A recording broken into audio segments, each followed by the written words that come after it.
recientemente se armó una super polémica entre la que es hoy jefe del gabinete, Laura Sarabia, y su niñera, a quien Laura Sarabia había denunciado por un robo que había pasado, que había sucedido en su casa y que culpó a esta niñera. Nadie paró bolas, la fiscalía no hizo nada, no se pronunció, no pasó absolutamente nada. Pero fue la niñera la que denunció en estos últimos días que era maltratada o supuestamente maltratada por Sarabia, y ahí sí se encontró el motivo para no solo tirarle al gobierno, sino a Gustavo Petro. Pues resulta que en esta ocasión Vicky Dávila sacó su gran primicia, su gran portada, y obviamente tirándole al gobierno, y Francisco Barbosa no desaprovechó en absoluto tirarle la fiscalía a Gustavo Petro. Pues resulta que él habría anunciado que se allanaría o que se inspeccionaría la casa de Nariño. Miremos más al detalle y esta opinión que da Alejo Vergel en su canal. Miremos qué dice. Este caso de la niñera y la jefa de gabinete de Petro, Laura Sarabia, se está saliendo de control y está revelando además una cantidad de hechos que dejan ver cuál es la verdad detrás de esto, porque acá hay gato encerrado, hay unas situaciones que están sucediendo que dejan mucho que desear, especialmente con el fiscal Francisco Barbosa, que ha demostrado que él está utilizando todo este caso para hacer política en contra del gobierno de Petro, y que cuando Laura Sarabia denunció el robo en su contra en enero o febrero, finalizando enero, iniciando febrero, la fiscalía recibió esa denuncia, asignó un fiscal supuestamente para investigar, y ahí en esa denuncia, o bueno, en todo lo que se conoció al respecto, hasta la misma revista Semana publicó que a la señora le habían hecho la prueba del polígrafo, que ella pues había aceptado, así como le habían hecho la prueba a todos los miembros de la seguridad, de Laura Sarabia, etcétera. Todo eso se sabía en ese momento. Pero en ese momento, al parecer a la fiscalía no le importó, o al fiscal Barbosa no le interesó el caso.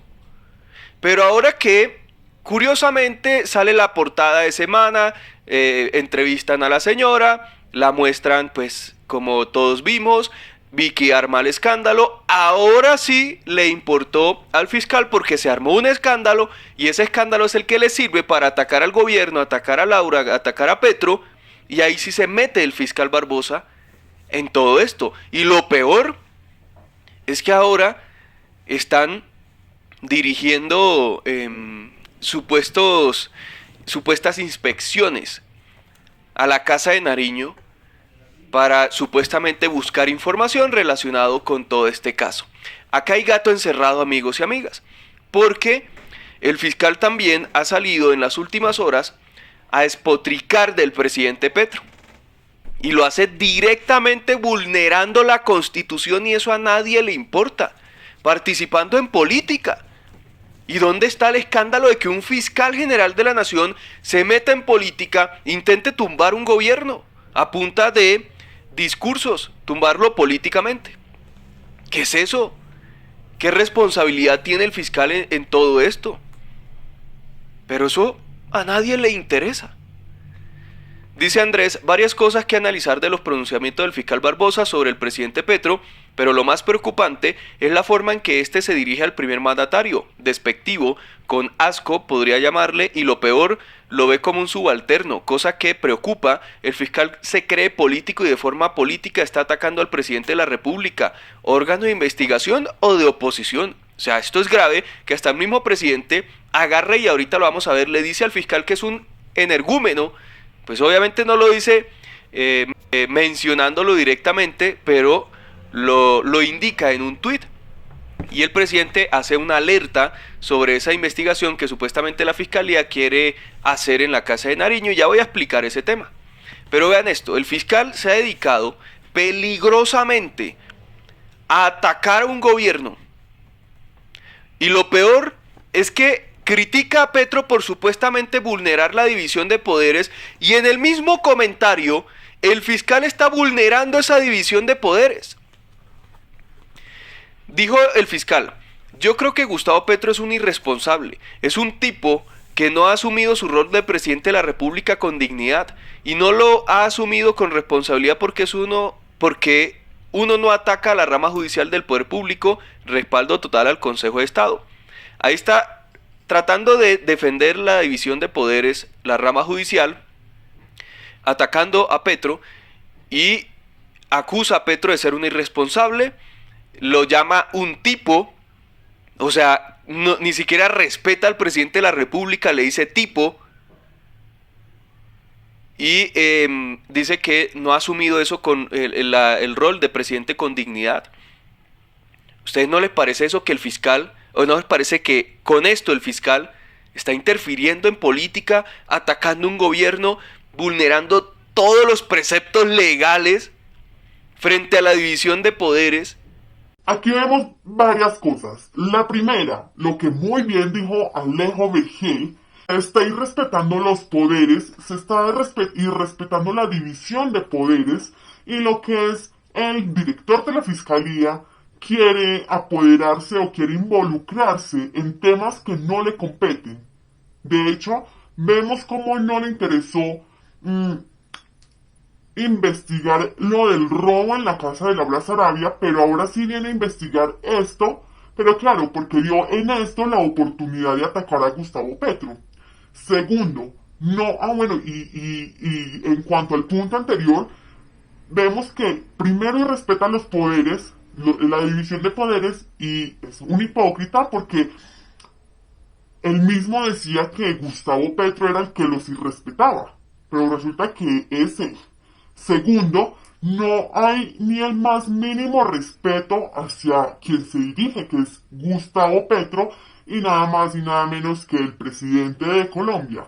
Tercero, sabemos que hace política, provoca escándalos y quiere estar siempre como en ese ojo del huracán, pero solamente para hacer política. Y ya sabemos con qué fin. Miremos cómo reaccionó Gustavo Petro y cuál fue el detonante para que él reaccionara. Miremos a Alejo Vergel. Para dar contexto de por qué Petro reacciona de tal forma, iniciemos con esto. Hace unos días, cuando se conoce el escándalo de la niñera y Laura Sarabia, este señor salió y dijo lo siguiente. El día de ayer en la Fiscalía General de la Nación hizo una declaración la persona que usted está señalando. Esa declaración además fue acompañada de una solicitud de protección por parte de ella. La Fiscalía está protegiendo a esa persona en este momento, ya está protegida y obviamente pues iniciamos ya todos los actos de investigación del caso en el marco de lo que debe existir en Colombia. Ahí empieza a decir que la única que puede investigar es la Fiscalía y no sé qué. Pero miren cómo acepta que hasta ahora es que la Fiscalía supuestamente va a iniciar investigaciones sobre el caso de la niñera y Laura Sarabia. Ahí lo dice. En ese momento se sabía, o sea, en ese momento no le importó al fiscal porque eso no generó escándalo en el país y no era aprovechable para hacerle oposición al gobierno de Petro. Curiosamente, en este momento, el 27 de mayo decía que iban a iniciar investigaciones, pero ayer 29 de mayo lo entrevistaron en Caracol Radio y ahí el fiscal aceptó, o la fiscalía aceptó, que sí fue informada desde el mes de enero del robo en la casa de la jefa de gabinete y que había un fiscal trabajando en el caso, decía el fiscal Barbosa. Aceptó eso. ¿Por qué en ese momento no? ¿Por qué ahora sí? Claro, porque ahora sí se puede generar el mayor daño posible al gobierno. Entonces el presidente hizo un tuit donde explicó por qué El Tiempo con titulares mentirosos intentaron ponerlo a pelear con el Consejo de Estado, que ahí se metió el fiscal, a acusar a Petro de irresponsable, a decirle tipo, o sea, hacer toda una estrategia de lo que algunos denominan supuesto golpe blando, que es una estrategia de marketing político, de comunicaciones, para que a través de titulares mentirosos, engaños, cizaña, articulada y constante se busque desprestigiar de sobremanera a un gobierno o a un político, y así lo van sacando del paso y dañando su imagen a punta de manipulación. Aquí en este artículo del Tiempo comenzó el problema creado por un titular mentiroso. Es fruto de la ignorancia, pero también de la mala leche, seguido después por energúmenos y por el prejuicio. Veamos. Mitrino no menciona el Consejo de Estado y no lo sugiere. Actos administrativos que suspendan congresistas del pacto histórico quitando su voto, como mencioné, no los emiten ni los emitió el Consejo de Estado, los emitió la Procuraduría, vulnerando el efecto de la sentencia de la CIDH y la Convención Americana, que el Consejo de Estado ha defendido en sentencia de sala y que es parte de la Constitución y la ley, y que veo el fiscal no ha leído. El que hoy la presidencia del Congreso no esté en manos del pacto histórico, como dije en mi trino, no es responsabilidad del Consejo de Estado, sino de la actual mesa directiva del Senado. El medio titula para enfrentar la presidencia con el Consejo de Estado y producir un efecto, ayudar no solo a la oposición, sino a la sedición en marcha. Los energúmenos que usan la función pública para hacer oposición extralimitando sus funciones y el prejuicio hacen esto. Ahí claramente se está refiriendo al fiscal general de la Nación, que es un energúmeno que usa su cargo en el sector público para hacer oposición, extralimitando sus funciones, participando en política, yéndose en contra del gobierno y atacando al presidente sin ningún tipo de restricción. Pues son los que hacen todo el trabajo. A raíz de las mentiras de los medios de comunicación, pues el resto del trabajo lo hacen esos energúmenos que utilizan esas mentiras para lanzar los ataques. Claro y conciso. Los medios y la oposición simplemente lo que quieren hacer es escándalo, desacreditar más al gobierno y hacerle mucho más daño del que ya le han hecho. Pero si las cosas, yo les coloco esta reflexión, si las cosas fueran al contrario, si fueran los opositores, si fueran los uribistas, los que estuvieran pasando por esto, si les estuvieran armando el show, seguramente ellos reaccionarían de una manera muy distinta. ¿O qué opinan ustedes? Aquí en la cajita de comentarios dejen todas sus opiniones y recuerden que todas las opiniones las estaremos leyendo. Recuerden darle me gusta al video, compartirlo y vayan y le dan clic a la campanita de notificaciones para que estén muy pendientes a todos los detalles de las noticias políticas de Colombia. Hasta la próxima.